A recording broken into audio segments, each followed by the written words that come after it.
Viadeo.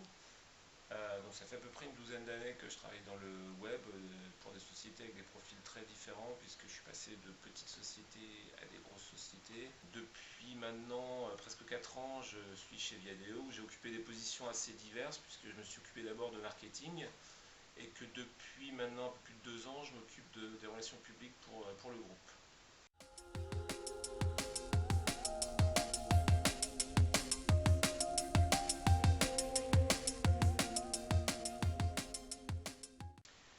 Donc Viadeo, pour ceux qui ne connaissent pas, c'est un réseau social professionnel qui a été fondé en France il y a à peu près 6 ans et qui aujourd'hui compte pratiquement 5 millions de membres en France et plus de 35 millions dans le monde. On peut décliner ça autour de trois grandes familles, trois grands piliers. Il y a alors c'est souvent le point d'entrée qui a fait venir en tous les cas les gens sur un site comme le nôtre, c'était l'aspect RH. C'est un endroit où on vient se rendre visible, se soigner sa réputation, se mettre en avant finalement. Il y a un petit côté narcissique, mais aussi un endroit où finalement on vient se rendre accessible pour les autres. La deuxième chose, c'est l'aspect business. Forcément, quand vous êtes une entreprise ou un professionnel, vous cherchez des prospects, vous cherchez du conseil, vous cherchez à échanger avec d'autres experts, vous avez des questions, je ne sais pas, sur un montage financier pour une entreprise que vous cherchez à monter, c'est quand même intéressant d'aller poser des questions directement à des personnes qui sont compétentes sur le sujet. Et le troisième pilier, qui est celui de finalement de rester en lien avec un tas de personnes avec qui vous avez pu échanger ou avec qui vous souhaitez échanger. Donc c'est un carnet d'adresses qui est tout le temps à jour, puisque lorsque quelqu'un met à jour ses informations, elles sont directement mises à jour sur votre carnet d'adresses. Donc ça vous permet finalement de rester en lien, de classer les gens dans des catégories, on appelle ça du tagage.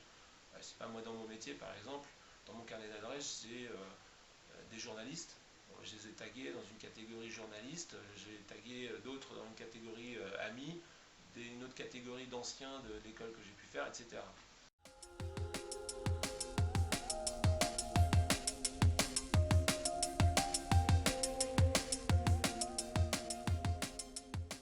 Donc voilà, notre premier pays, contrairement à ce que beaucoup pensent, c'est la Chine, avec environ 6 millions de membres, 150 000 nouveaux membres tous les mois, un chiffre qui augmente d'ailleurs. On pense que d'ici la fin de l'année, on sera certainement autour des 200 000 tous les mois de nouveaux membres en Chine.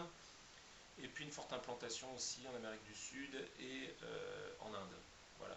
Donc notre focus, c'est vraiment aujourd'hui de consolider nos positions en Europe, puisqu'on est archi leader en France, qu'on est, je dirais, ex aequo sur les marchés espagnols et italiens.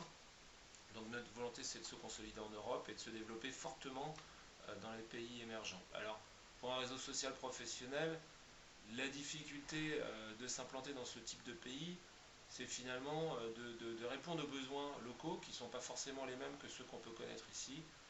On a coutume de citer divers exemples. Par exemple, en Chine, c'est plus facile de rentrer en contact avec des personnes en passant par le biais du SMS plutôt que par une demande de mise en relation sur un réseau social professionnel. En Inde, par exemple, vous ne faites pas de business si vous n'avez pas d'horoscope, vous n'avez pas regardé votre horoscope avant. Je parle de business, je ne parle pas d'autre chose. Donc l'intérêt d'un réseau social professionnel doit aussi d'être capable de proposer ces services-là directement sur sa plateforme.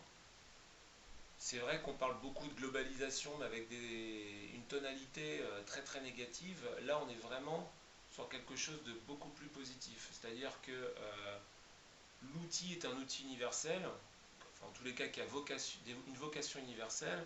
Par contre, on ne cherche pas à uniformiser, à répondre de la même manière à tous les pays, à toutes les cultures, à toutes les problématiques.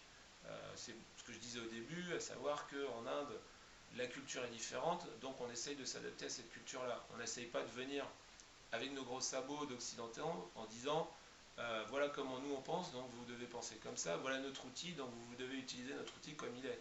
Donc on essaye à la fois de proposer un outil qui répond à des problématiques universelles, mais qui s'adapte aussi à l'identité de chacun et à la culture, aux moyens aussi de chacun. Parce que, je vous dis, quand vous êtes en Inde, par exemple, vous n'avez pas forcément les mêmes moyens qu'un professionnel en Europe, mais par contre, vous faites bien du business.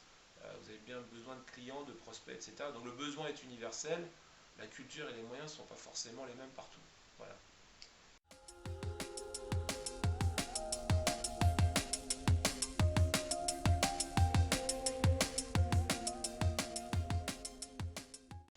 Alors, on a rejoint, donc moi, mais surtout Viadeo, hein, puisque c'est Viadeo qui a rejoint le Social Media Club il y a maintenant un peu plus de 2 ans. Pourquoi? Tout simplement parce que c'est un endroit qui regroupe vraiment beaucoup de gens qui réfléchissent et qui agissent aussi dans le domaine des médias sociaux.